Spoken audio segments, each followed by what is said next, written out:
सिक्किम की एक अंधेरी सुरंग जहां कुछ घंटे पहले तक हथौड़ों और मशीनों की आवाजें गूंज रही थी, लेकिन फिर अचानक ऐसा धमाका हुआ कि सब कुछ बदल गया।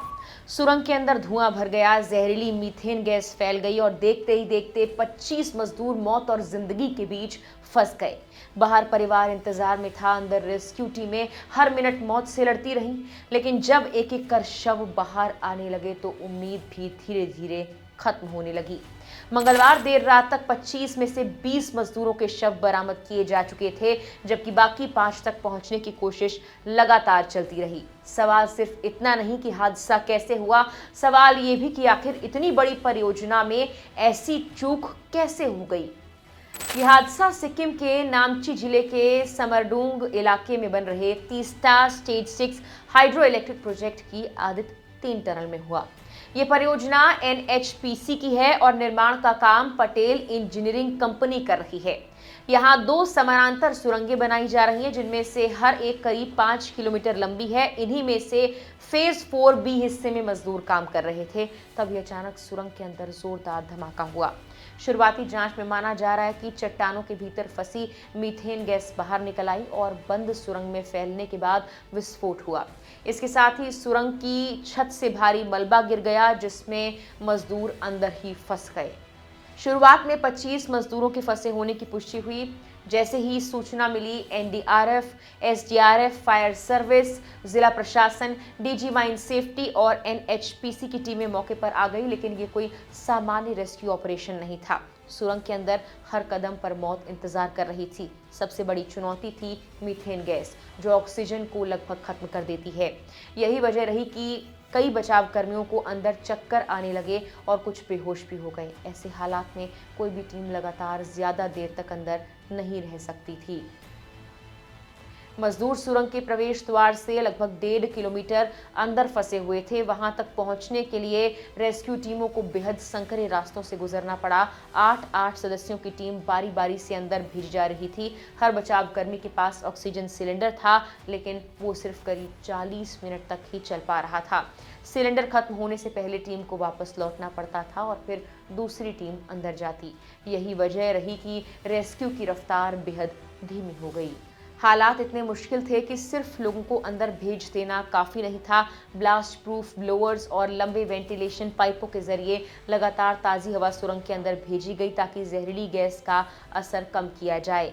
जहां मलबा गिरने का खतरा था, वहां शॉटक्रीट और रॉक बेल्टिंग करके चट्टानों को और मजबूत किया गया। छोटे लोडर और विशेष मशीनों की मदद से मलबा हटाया गया, ताकि रास्ता बनाया जा सके। हर कदम सोच समझकर उठाया जा रहा था, क्योंकि एक छोटी सी गलती बचाव कर्मियों की जान भी खतरे में डाल सकती थी।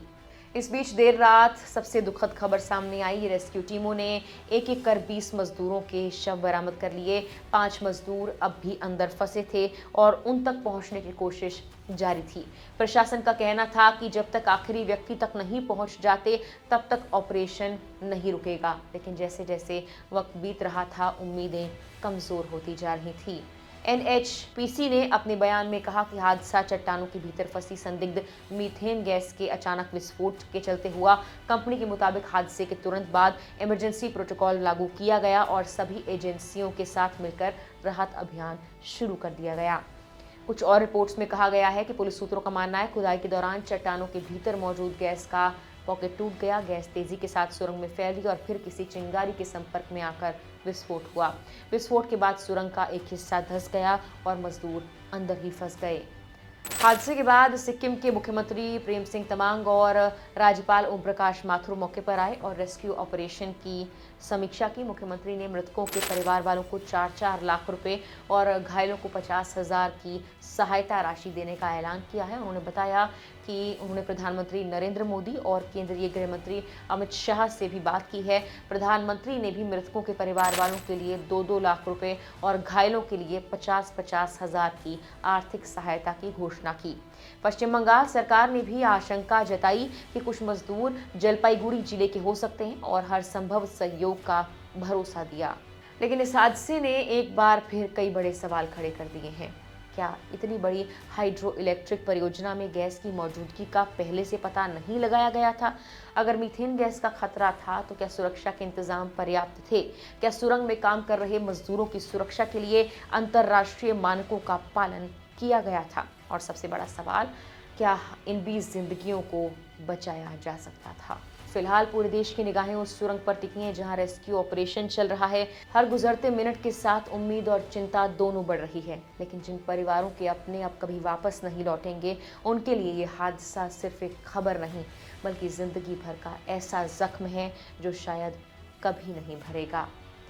अभी तक जो अपडेट सामने आई है उसके मुताबिक 20 शवों को बाहर निकाल लिया गया है। वीडियो बनाए जाने तक 20 शवों के बाहर निकाले जाने की पुष्टि हो गई है। यह आंकड़ा बढ़ भी सकता है। फिलहाल के लिए इस वीडियो में इतना ही।